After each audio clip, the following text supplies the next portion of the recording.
नमस्कार दोस्तों, आज मैं लेकर हाजिर हूँ अगला सेशन जो कि भारतीय संविधान का अगला पार्ट है, जिसके तहत हम लोग चर्चा करेंगे। पार्ट वाइज हमें अगली क्लास को कैसे कंटिन्यू रखना है, तो उसको लेकर के हम एक थोड़ा सा चर्चा कर लेते हैं। और आज हम भाग 1 के बारे में प्रयास करेंगे कि पूरी तरह से चर्चा कंप्लीट की जाए। तो देखते हैं कि जो है भारत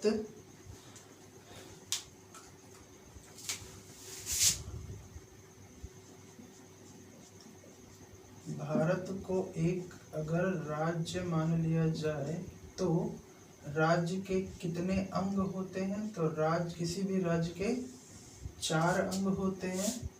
एक क्या होना चाहिए? भूभाग। भूभाग के बाद में उस पर निवास करने वाली एक निश्चित जनसंख्या होनी चाहिए। जनसंख्या के साथ साथ इस जनसंख्या पर शासन करने वाला कोई सरकार होनी चाहिए, और इस सरकार के पास में क्या होनी चाहिए? संप्रभुता होनी चाहिए। संप्रभुता होनी चाहिए। यानी राज्य के कितने अंग हैं? तो 4। भूभाग, जनसंख्या, सरकार और संप्रभुता। तो जहां तक की बात है संप्रभुता, तो संप्रभुता के बारे में हमने पढ़ लिया है।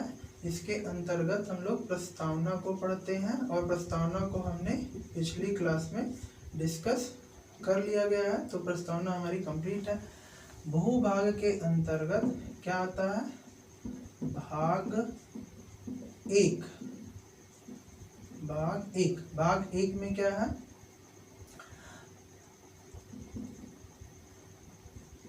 राज्य एवं संघ राज्य क्षेत्र। तो किसके अंतर्गत आएगा? भूभाग के अंतर्गत आएगा। अगर हम जनसंख्या को लेकर के यहाँ पे डिवाइड करें तो जनसंख्या के अंतर्गत आएगा भाग 2 में क्या है? नागरिकता है।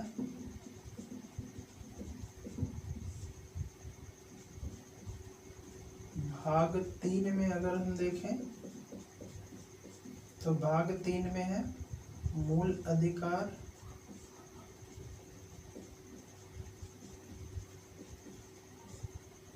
फिर भाग 4 देखते हैं। भाग 4 में क्या किया गया? तो वो है राज्य के नीति निदेशक तत्व। और एक लास्ट में होता है भाग 4A। इसमें क्या है? तो ये है मौलिक कर्तव्य। मतलब कि जो जनसंख्या से संबंधित पॉइंट है वहां से हमें 4 भाग पढ़ने होते हैं संविधान में। और फिर अगर हम आए कि सरकार के अंतर्गत क्या क्या होता है, तो भाग 4 और 4A तक यहाँ हुआ। फिर हम यहाँ पे पढ़ते हैं भाग 5। भाग 5 में क्या है? तो भाग 5 में है संघ सरकार। फिर आती है बारी भाग 6 की। तो भाग 6 में क्या है कि राज्य सरकारें। भाग 7 को निकाल दिया गया है, तो इसलिए हम भाग 8 को देखेंगे। तो भाग 8 में क्या है? संघ शासित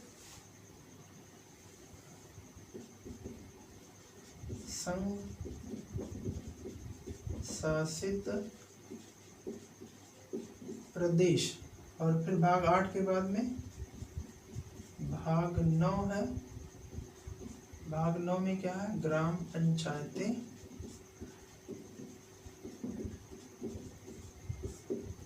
फिर है एक भाग 9A। 9A में क्या है? नगर पालिका।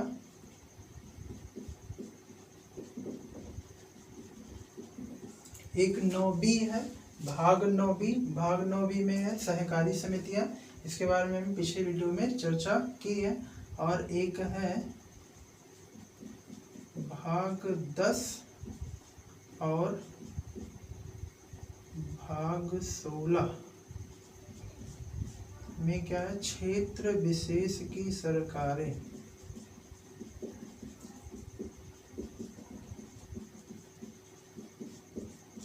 तो इस प्रकार हमने भाग वाइज बांट लिया है। जैसे भूभाग में क्या रहेगा, भाग वन के अंतर्गत राज्य एवं संघ राज्य क्षेत्र होगा, यानी पूर्ण राज्य एवं संघ शासित प्रदेश। जनसंख्या के अंतर्गत 4 भाग आते हैं, भाग 2, भाग 3, भाग 4 और भाग 4A। भाग 2 में क्या है, नागरिकता। भाग 3 में क्या है, मूल अधिकार। भाग 4 में राज्य के नीति निर्देशक तत्व और 4A में है मौलिक कर्तव्य। अगर हम यहाँ पे देखें तो भाग 1 का जो आर्टिकल है ये कहाँ से कहाँ तक है, तो अनुच्छेद 1 से अनुच्छेद 4 तक है। नागरिकता में 4 से अनुच्छेद 4 से 11 तक है। मूल अधिकार अनुच्छेद 12 से 35 तक है। और नीति निर्देशक तत्व अनुच्छेद 36 से 51 तक है। और ये मौलिक कर्तव्य क्या है, तो ये आर्टिकल 51A में वर्णित किया गया। लेकिन आज हम जो है सबसे पहले क्या लेकर चर्चा करेंगे, तो वो है भाग 1। भाग 1 में ज़्यादा कुछ है नहीं, तो हम लोग चर्चा कर लेते हैं। भाग 1 आर्टिकल 1 से 4। तो हम इसमें क्या है, जैसा कि ऊपर हम बता चुके हैं कि भाग 1 तथा 4 में क्या है। तो अब हम आर्टिकल बारी बारी आर्टिकल को देख लेते हैं कि अनुच्छेद 1 में क्या कहा गया है। तो अनुच्छेद 1 में कहा गया है, भारत अर्थात इंडिया क्या होगा, राज्यों का संघ, ब्रैकेट में यूनियन लिख देना है, होगा। अनुच्छेद 2 में क्या है, नए राज्यों के प्रवेश से संबंधित प्रावधान कहाँ किया गया है, तो अनुच्छेद 2 में किया गया है। अनुच्छेद 3 में क्या कहा गया है, इम्पोर्टेंट है ये वाला, अनुच्छेद 1 और अनुच्छेद 3 ही परीक्षा में पूछे गए हैं, 2 नहीं पूछे गए हैं। तो अनुच्छेद 3 में क्या कहा गया है, तो किसी राज्य की सीमा तथा उसके नाम में परिवर्तन का अधिकार किसके पास होगा, तो वो संसद के पास है। अनुच्छेद 4 के बारे में नहीं पढ़ना है, अनुच्छेद 4 इम्पोर्टेंट नहीं होता है। तो अब आगे हम देखते हैं कि ये भाग 1 से संबंधित जो 3 महत्वपूर्ण अनुच्छेद थे उस पे हम लोगों ने चर्चा कर ली है। तो जिसको स्क्रीनशॉट लेना है वो यहाँ से ले सकता है, और हम इसे मिटा करके फिर अगला पॉइंट देखते हैं। इसके आगे राज्यों के पुनर्गठन से संबंधित जो कुछ महत्वपूर्ण बातें हैं उसके बारे में हम चर्चा कर लेते हैं। राज्यों के पुनर्गठन से संबंधित, तो यहाँ पे हम देख लेते हैं राज्यों का पुनर्गठन। राज्यों का पुनर्गठन देख लेते हैं। तो हुआ क्या था कि 1952 ईस्वी में क्या थे, एक थे आंध्र प्रदेश के पोट्टी श्रीरामल्लू,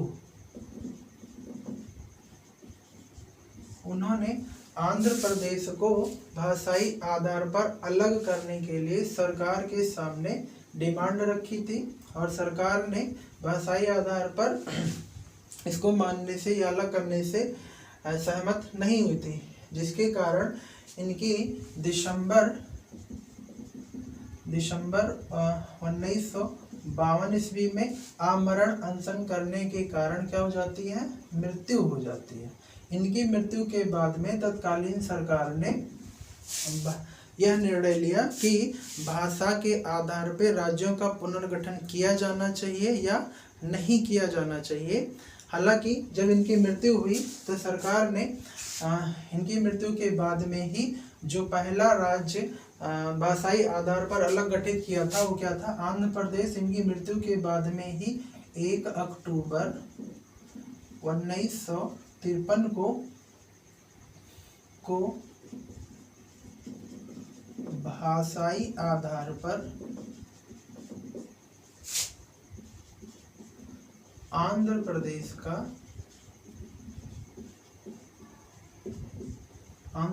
का गठन किया। साथ ही 3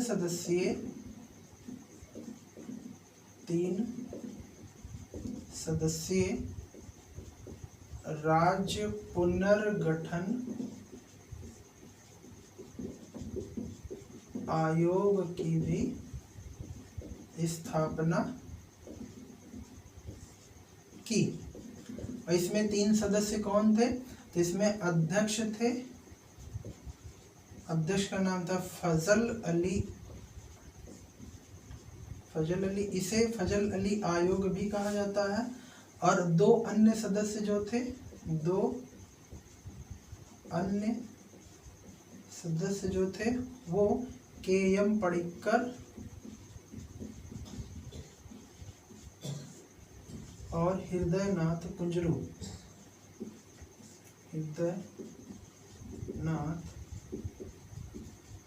थे। तो इस आयोग ने 1955 में अपनी रिपोर्ट सौंपी और रिपोर्ट में इसने जो है वो 14 राज्य और 3 केंद्र शासित प्रदेश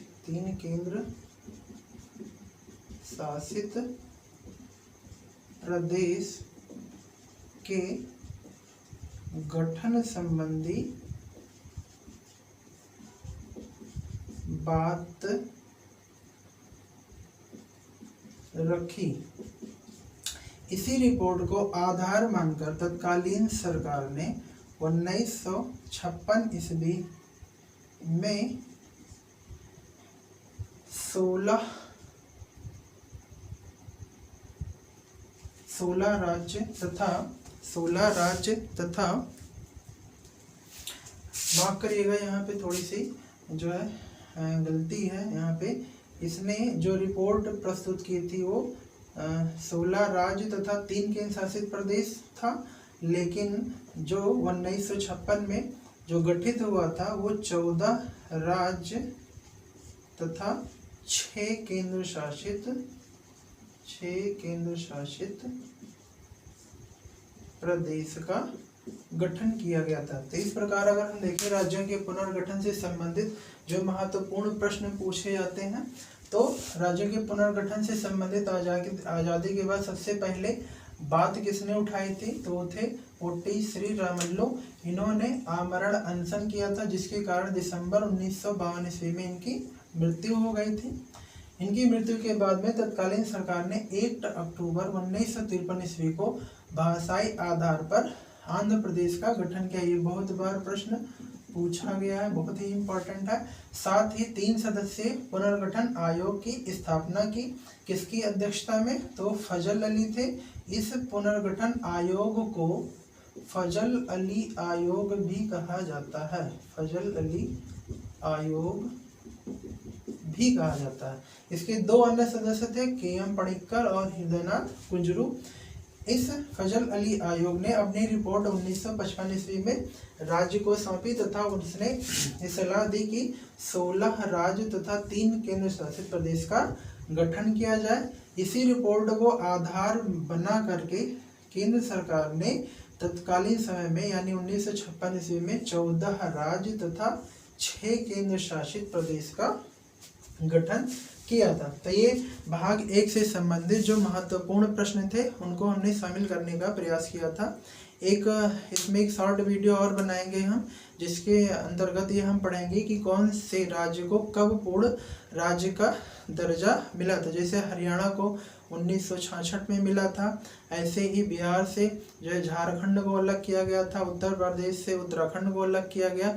तो ये कुछ ऐसे महत्वपूर्ण पॉइंट हैं जो हम एक अलग सेशन में कवर करेंगे, क्योंकि अगर इसी वीडियो में हम कवर करने का प्रयास करते हैं तो वीडियो काफ़ी लंबी हो जाएगी।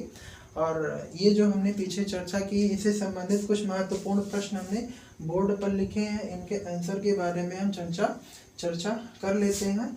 तो हम देखते हैं कि जो पहला प्रश्न है हमारा, नए राज्य के गठन की शक्ति किसके पास है। तो हमने बताया था किसी राज्य की सीमा में परिवर्तन या उसके नाम में परिवर्तन या नए राज्य के गठन की शक्ति किसके पास है, तो वो है संसद के पास है। तो इसका आंसर हमारा होगा संसद। प्रश्न नंबर 2 है, संविधान के प्रथम अनुच्छेद के अनुसार भारत है। अच्छा दोस्तों, इसमें हमने ऑप्शन को भी शामिल किया है, क्योंकि इसमें ऑप्शन को शामिल करना अनिवार्य था कि सारे ऑप्शन जो है एक ही तरह से जो है प्रतीत होते हैं। क्या है, राज्यों का समूह, राज्यों का फेडरेशन, राज्यों का कन्फेडरेशन, और डी ऑप्शन है राज्यों का यूनियन। तो अनुच्छेद 1 में कहा गया है भारत अर्थात इंडिया राज्यों का एक यूनियन होगा, न तो कन्फेडरेशन होगा, न तो फेडरेशन और न ही समूह होगा। फिर अगला प्रश्न हम देखते हैं कि भारत में संघ राज्यों का प्रशासन किसके द्वारा किया जाता है, तो वो राष्ट्रपति के द्वारा किया जाता है। केंद्र शासित प्रदेश या संघ राज्य का प्रशासन के अंतर्गत होता क्या है कि राष्ट्रपति अपना एक एजेंट नियुक्त करता है, जिसे हम सामान्य भाषा में राज्यपाल के नाम से जानते हैं। तो उसी के द्वारा केंद्र शासित प्रदेश पर वो शासन संचालित करता है, उसी के आधार पे। फिर प्रश्न नंबर 4, भारत में कितने संघ शासित प्रदेश हैं। तो वर्तमान में भारत में कितने संघ शासित प्रदेश हैं, इनके बारे में अगर हम चर्चा कर लें, थोड़ा लिख करके इधर हम मिटा देते हैं, जिसको अगर स्क्रीनशॉट लेना तो वो ले सकता है। तो हम देख लेते हैं एक बार वर्तमान समय में भारत में कितने संघ शासित प्रदेश हैं, उनके बारे में हम चर्चा कर लेते हैं। तो संघ शासित प्रदेश, संघ शासित प्रदेश, अगर एक छोटा सा हटाइए, मैप नहीं डायरेक्ट लिख लेते हैं। पहला क्या है, ऊपर अगर हम उत्तरी छोर से काउंट करें तो पहला है जम्मू कश्मीर, दूसरा क्या होगा तो लद्दाख है। अगर उसके नीचे थोड़ा है तो तीसरा क्या होगा, चंडीगढ़ होगा। चौथा हमारा होगा दिल्ली। पांचवा अगर देखें तो पुडुचेरी होगा। छठा देखा जाए तो अंडमान। निकोबार द्वीप समूह होगा। सातवां देखा जाए तो वो लक्षद्वीप है। और फिर आठवां अगर देखा जाए तो दादर नगर हवेली और दमन दीव। तो ये पहले दोनों अलग अलग थे, बाद में इन्हें एक कर दिया गया है। तो इस प्रश्न का आंसर कितना होगा, टोटल कितनी संख्या वर्तमान समय में, ये 8 है। इस प्रश्न का उत्तर जो है वो बदलता रहता है। मान लीजिए आने वाले समय में हो सकता है जम्मू कश्मीर और लद्दाख को पूर्ण राज्य का दर्जा दे दिया जाए, तो इसका आंसर बदल जाएगा, लेकिन वर्तमान समय में इनकी संख्या 8 है। अगर हम प्रश्न नंबर 5 में देखें कि राज्य पुनर्गठन आयोग ने 1 नवंबर 1956 को कितने राज्य और कितने संघ शासित प्रदेश बनाए थे, तो वो कितने थे, 14 राज्य और 6 केंद्र शासित प्रदेश। तो 14 राज्य और 6 संघ राज्य। जबकि आयोग ने अनुशंसा कितने की थी, तो 16 राज्य तथा 3 केंद्र शासित प्रदेश की अनुशंसा की थी। किस संविधान संशोधन के तहत सिक्किम को पूर्ण राज्य का दर्जा दिया गया, तो वो था 36वां संविधान संशोधन, 36वां संविधान संशोधन 1975 ईस्वी में। मोस्ट इंपॉर्टेंट प्रश्न है। प्रश्न नंबर 7 है, किस संविधान संशोधन के तहत दिल्ली को राष्ट्रीय राजधानी क्षेत्र का दर्जा दिया गया, तो इसका आंसर होगा 69वां संविधान संशोधन। कब हुआ था ये, तो 1991 ईस्वी में। ये भी बहुत ही इम्पोर्टेंट प्रश्न है, बहुत बार पूछा गया है। प्रश्न नंबर 8 में हम देखें तो लिखा हुआ, भारत में राज्य पुनर्गठन आयोग की संस्तुति के आधार पर राज्यों का पुनर्गठन कब किया गया, तो राज्यों का पुनर्गठन किया गया था 1956 ईस्वी में किया गया था। इसका जवाब ऊपर कहीं जो है दिया जा चुका है, अच्छा यहाँ पढ़ाए थे। प्रश्न नंबर 9 देखें, आंध्र प्रदेश एक भाषाई राज्य के रूप में कब गठित किया गया था, तो वो गठित हुआ था 1 अक्टूबर 1953 ईस्वी को आंध्र प्रदेश जो है। ये प्रश्न आपका मोस्ट इम्पॉर्टेंट प्रश्न की श्रेणी में आता है, ये प्रश्न यहाँ से पूछे ही जाते हैं। तो उम्मीद करते हैं कि आज का ये सेशन आपके लिए उपयोगी साबित होगा, और अगर आपको ये मेरे द्वारा की जा रही मेहनत पसंद आ रही है तो लाइक कमेंट करें और शेयर करें, और साथ ही अगर आपने मेरा चैनल अभी तक सब्सक्राइब नहीं किया है तो इसे सब्सक्राइब करें। फिर हम लेकर हाजिर होंगे अगला सेशन। धन्यवाद।